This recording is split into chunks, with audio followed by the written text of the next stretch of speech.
Kisah Nabi Sulaiman alaihi salam. Kisah ini disebutkan dalam Al-Quran, surat An-Naml ayat 16 hingga 44. Dalam kisah ini diceritakan bahwa Nabi Sulaiman berhasil menundukkan penguasa negeri Saba, yaitu Ratu Balqis, dengan segala kekuasaan yang dimilikinya atas izin Allah Subhanahu wa Ta'ala. Nabi Sulaiman adalah anak dari Nabi Daud alaihi salam. Beliau mewarisi kerajaan ayahnya dan mendapat gelar kenabian. Allah Subhanahu wa Ta'ala juga memberikan beberapa mukjizat kepada Nabi Sulaiman. Di antaranya seperti yang disebutkan dalam surat An-Naml ayat 17. Dan untuk Sulaiman dikumpulkan bala tentaranya dari jin, manusia, dan burung. Lalu mereka berbaris dengan tertib. Pada suatu hari, Nabi Sulaiman dan bala tentaranya melakukan perjalanan. Sampailah mereka di lembah yang banyak semutnya. Namun tidak ada yang menyadari kecuali Nabi Sulaiman. "Wahai semut-semut, cepatlah kalian masuk ke sarang, agar kalian tidak terinjak oleh Raja Sulaiman. Dan ayo, cepat lari." "Siap, Ratu." Mendengar seruan Ratu Semut kepada anak buahnya, Nabi Sulaiman tersenyum dan menghentikan langkahnya. Kemudian mereka menunggu rombongan semut itu berbondong-bondong masuk ke dalam sarang. Sebelum melanjutkan perjalanan, Nabi Sulaiman memeriksa tentaranya satu persatu. Ketika sampai di bangsa burung, Nabi Sulaiman merasa ada yang kurang. "Mengapa aku tidak melihat Hudhud? Apa dia tidak ikut dalam perjalanan kali ini?" "Wahai Raja Sulaiman, sebenarnya tadi Hudhud terbang bersama kita. Namun sekarang dia menghilang entah kemana." "Kemana perginya Hudhud? Awas saja dia datang tanpa membawa alasan yang masuk akal. Akan aku hukum dia nanti." Untungnya, tak lama kemudian, burung Hudhud datang. "Dari mana saja kau, Hudhud?" "Maafkan hamba karena pergi tanpa izin, wahai Raja Sulaiman. Namun sebelum menghukumku, sudikah engkau mendengar kabar dariku terlebih dahulu? Mungkin engkau belum pernah mengetahui tentang ini." "Perihal apa itu, wahai Hudhud?" "Jadi sebenarnya di tengah perjalanan tadi, hamba tertinggal dari rombongan, terbang berputar-putar sampai akhirnya terdampar di suatu negeri bernama Saba. Negeri itu dipimpin oleh seorang perempuan. Namun sayangnya, hamba melihat ratu dan kaumnya sedang menyembah matahari, bukan Allah Subhanahu wa Ta'ala." "Apakah perkataanmu ini dapat aku percaya? Kau tidak sedang mencari-cari alasan agar lolos dari hukumanku, bukan?" "Wahai Raja Sulaiman, mana berani hamba berbohong kepadamu." Nabi Sulaiman mulai berpikir tentang kebenaran kabar yang dibawa oleh burung Hudhud. Kemudian beliau menulis sebuah surat. "Kalau begitu, aku ingin kau melakukan satu hal. Pergilah ke negeri Saba dan bawalah surat ini. Jatuhkan tepat di depan ratu kerajaan Saba, lalu bersembunyilah untuk mengintai keadaan. Aku tunggu laporan darimu di istana." "Siap, laksanakan perintah." Terbanglah burung Hudhud ke negeri Saba dengan membawa surat Nabi Sulaiman.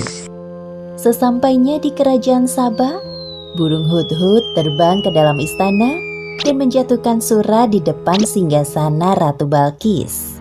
"Hah? Sebuah surat? Dari siapa ini?" Sebelum pergi, burung Hudhud memberi hormat kepada ratu. Ratu Balqis tercengang melihat seekor burung yang sopan seperti Hudhud. Sepertinya surat yang dibawa burung itu dari orang yang hebat. Apa ya isinya? Ratu Balqis penasaran dan langsung membaca isinya. Ternyata surat tersebut dari Raja Sulaiman. "Dengan menyebut nama Allah yang Maha Pengasih lagi Maha Penyayang, aku Sulaiman, utusan Allah. Aku mendengar bahwa ratu dan rakyat negeri Saba menyembah matahari. Sebagai utusan atau nabi Allah, aku ditugaskan untuk mengajak kalian menyembah Allah. Segeralah bertobat sebelum datang kemurkaan Allah atas perilaku kalian, atau aku akan menundukkan kerajaan Saba." Selesai membaca surat itu, Ratu Balkis mengumpulkan para penasehat kerajaannya. Wahai para penasehatku, aku mendapatkan surat dari raja bernama Sulaiman. Bacalah surat ini dan katakan pendapat kalian. Ratu Balkis memberikan surat dari Raja Sulaiman kepada para penasihatnya. Setelah membaca surat, raut wajah mereka tampak marah. Jadi, apa pendapat kalian mengenai isi surat ini? Sepertinya Raja Sulaiman mengajak kita untuk berperang. Kita jangan mau tunduk kepadanya. Jika kita tidak mau menuruti perintahnya, pasti dia akan memarahi kerajaan Sabak. Namun jangan khawatir wahai ratu, pasukan kita siap jika harus berperang melawannya. Yang hamba pernah dengar, beliau adalah seorang raja yang memiliki kekuasaan tidak terbatas. Manusia, jin, dan bangsa burung tunduk kepadanya. Semua keputusan kami serahkan kepadamu, wahai Ratu Balkis. Ratu Balkis mulai berpikir bagaimana cara menghadapi Raja Sulaiman. Ia tidak mau bertindak gegabah, apalagi musuhnya kali ini bukan orang sembarangan. Wahai penasehat, aku ada ide. Besok aku akan mengirimkan hadiah yang banyak dan mewah untuk Raja Sulaiman. Kita lihat tanggapannya. Siapa tahu beliau berubah pikiran. Keesokan harinya, utusan Ratu Balkis berangkat menuju istana Raja Sulaiman di Palestina sambil membawa hadiah yang banyak dan mewah. Sesampainya para utusan Ratu Balkis di hadapan Raja Sulaiman, Aku tidak perlu semua hadiah-hadiah ini. Apa yang Allah Subhanahu wa Ta'ala berikan kepadaku lebih dari semua ini. Pulanglah kalian, katakan kepada Ratu Balkis, apabila dia dan rakyat Sabak tidak mau menyembah Allah, maka aku dan bala tentaraku akan menghancurkan kalian.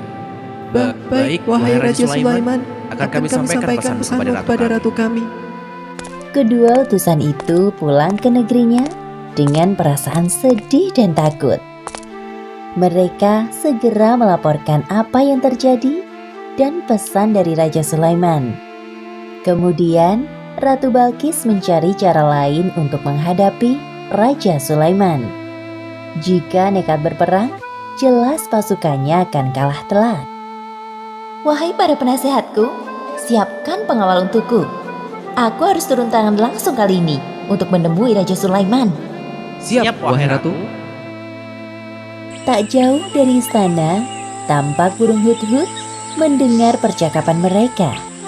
Ia segera terbang ke Palestina untuk melaporkan apa yang didengarnya kepada Raja Sulaiman. Nabi Sulaiman mendapat laporan dari burung hut-hut dan segera menyiapkan sebuah rencana untuk menyambut Ratu Balkis. Wahai para penasihat kerajaanku, siapakah di antara kalian yang sanggup membawa singgasana Ratu Balkis ke hadapanku? Hamba bisa melakukannya, wahai Raja Sulaiman. Seberapa cepat kau bisa melakukannya? Sebelum engkau berdiri dari duduk, singgasana Ratu Balkis akan hamba bawa ke sini. Wahai Raja Sulaiman, hamba bisa melakukannya sebelum engkau berkedip. Lakukanlah. Seketika itu juga, singgasana Ratu Balkis hadir di hadapan Nabi Sulaiman. Subhanallah, Maha suci Allah. Inilah karunia dari Allah untuk mengujiku. Apakah aku bersyukur atau malah mengingkari nikmatnya? Seperti yang disebutkan dalam Al-Quran, surat An-Naml ayat 40. Barang siapa yang bersyukur, maka sesungguhnya dia bersyukur untuk kebaikan dirinya sendiri. Dan barang siapa ingkar, maka sesungguhnya Tuhanku Maha Kaya, Maha Mulia. Ubahlah sedikit bagian dari singgasana ini. Kita akan lihat apakah Ratu Balkis masih mengenalinya atau tidak. Satu lagi, ubahlah lantai istana ini berlapis kaca yang terdapat ikan-ikan di bawahnya. Akan kami laksanakan, wahai Raja Sulaiman. Rombongan Ratu Balkis sudah tiba. Nabi Sulaiman menyambut Ratu Balkis dan rombongannya di depan pintu istana. Kemudian diperlihatkan kepadanya sebuah singgasana. Selamat datang di istanaku, wahai Ratu Balkis. Silakan duduk terlebih dahulu. Ratu Balkis duduk di singgasana. Lalu ia pun merasa ada yang aneh. Seperti inikah singgasanamu? Iya, ini sungguh persis dengan yang aku miliki. Tapi tidak mungkin. Tadi sebelum pergi, aku melihat singgasanaku masih ada pada tempatnya. Aha, aku sedikit banyak mengetahui tentang kehebatanmu, wahai Nabi Sulaiman. Masuklah ke dalam istanaku, wahai ratu. Ratu Balkis tak henti-hentinya mengagumi keindahan istana Raja Sulaiman. Lalu pandangannya tertuju pada lantai jernih seperti kolam ikan di tempatnya berpijak. Seketika itu ia mengangkat sedikit jubahnya. Wahai ratu, tidak usah khawatir jubahmu akan basah. Itu hanya lantai yang terbuat dari batu berlapiskan kaca. Benar juga. Wah, semuanya ini sungguh indah sekali. Ratu Balkis benar-benar terpesona dengan keindahan dan kekuasaan yang dimiliki oleh Raja Sulaiman. Dalam hatinya ia merasa tidak ada apa-apanya dibandingkan Raja Sulaiman. Sesungguhnya, semua yang aku miliki adalah pemberian dari Tuhan pencipta alam semesta. Dialah Allah Subhanahu wa Ta'ala. Ya Allah, sungguh selama ini hamba telah berbuat zolim. Maafkan hamba.